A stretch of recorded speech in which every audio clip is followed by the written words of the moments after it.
Hello everyone, 6th standard. So in our last lecture, we had finished the chapter number 3 and that was sentences, and we had learned what is sentence and how many kinds of sentences are there. So in this chapter, today we will learn the elements of a sentence. So first of all, we will understand what is element.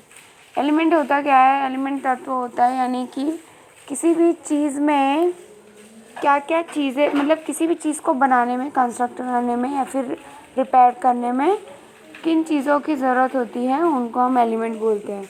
Just for example, if we make a sentence, so in that sentence we want two things. First is subject and the another one is predicate. Understood? And because of these two sentences, due to these two things, we can say we make a proper or senseful sentence. So let's understand briefly. Now see here, what is it?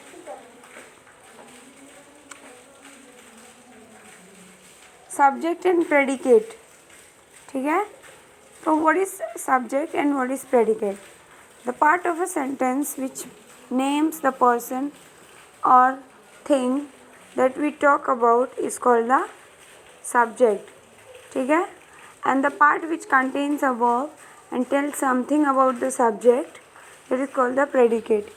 यानी कि subject के दो parts होते हैं. As I told you, there are two parts, one is subject and another one is predicate. So what is subject is the part of a sentence, यानी कि जो sentence का पहला जो पोर्शन होता है, पार्ट जो होता है, जिसमें किसी भी पर्सन या फिर चीज़ का, थिंग का नाम आता है, उसे हम सब्जेक्ट कहते हैं. ठीक है? उसके बाद जो सेंटेंस का जो दूसरा पार्ट आता है, पोर्शन आता है, उसको हम प्रेडिकेट कहते हैं.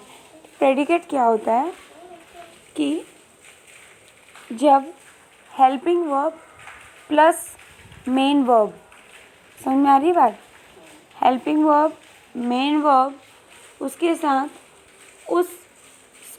ये बताया गया है कि सब्जेक्ट के लिए, मतलब सब्जेक्ट के लिए जो चीज़ करी गई है, उस सेंटेंस में जो चीज़ दी गई है, यानी कि सब्जेक्ट हो गया आपका नेम ऑफ पर्सन और थिंग, वो एक पार्ट हो गया, दैट इज़ कॉल्ड सब्जेक्ट. तो सब्जेक्ट के बारे में, यानी कि सब्जेक्ट ने किया क्या है, और सब ऑब्जेक्ट के जो पर्सन या फिर चीज़ के बारे में, थिंग्स के बारे में जो चीज़ बताई गई है कि पर्सन ऐसा है या फिर वो चीज़ ऐसी है, तो वो आपका होता है ऑब्जेक्ट. ठीक है? तो जैसा मैंने बताया, दो चीज़ें हो गई सब्जेक्ट सेंटेंस में, एक हो गया सब्जेक्ट, एक हो गया प्रेडिकेट. सब्जेक्ट होता है किसी भी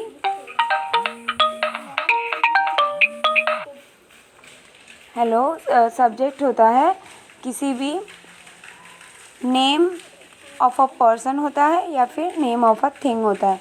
और प्रेडिकेट ये होता है जो भी कुछ बताया जाता है कि वो पर्सन ऐसा है, मतलब पर्सन के बारे में, सब्जेक्ट के बारे में या फिर थिंग जो सब्जेक्ट में ही आता है उसके बारे में बताने को हम बोलते हैं प्रेडिकेट. ठीक है? आगे देखते हैं. There are so many sentences given for example, so we will do one by one and we will understand. ठीक है? So now see, there are two tables given here. So one is of subject and another one is of predicate. So in first table there are lots of names and they all are subjects.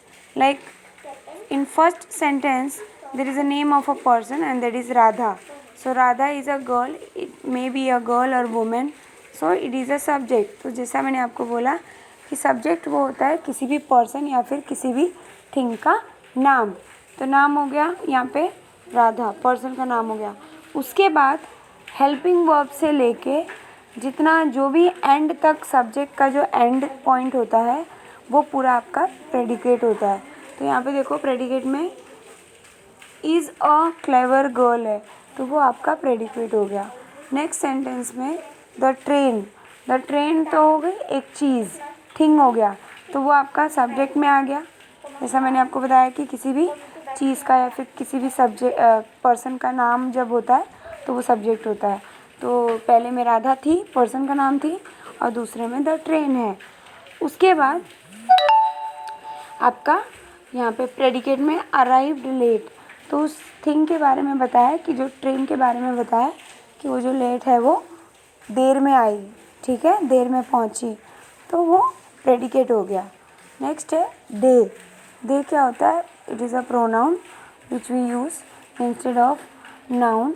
तो अगर दो इंसान या फिर चार इंसान या फिर कितने भी इंसान के जगह पे आप उसकी जगह पे प्रोनाउन दे यूज़ कर सकते हैं। So that is also a subject. So that is a subject and rest of this portion everything which comes in a sentence is a predicate.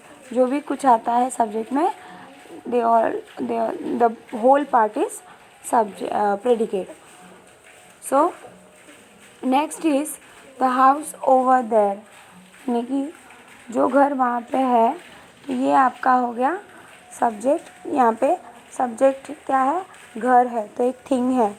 अब उस घर के बारे में जो भी कुछ बताया गया है वो आपका प्रेडिकेट हो गया। तो यहाँ पे क्या बताया गया है? इज़ माई अंकल्स, यानी कि ये जो मेरा घर है वहाँ पे वो मेरे अंकल का है। नेक्स्ट है Tenzing and Hillary. Tenzing and Hillary are the two names of two persons, ठीक है। तो ये हो गया आपका सब्जेक्ट, क्योंकि they both are the names of two persons. Next आपका rest of these names the whole part is your predicate of your sentence, यानी कि आपके सेंटेंस का इन दो नाम के अलावा जितना भी पोर्शन आता है वो आपका प्रेडिकेट हो जाता है। Okay, so in this way I hope you can understand the difference between subject and predicate. क्या होता है? The name, again I am repeating you, the name of a person और thing, so they are called the subject, and rest of the name of a person or thing, the whole portion in a sentence called predicate. Understood?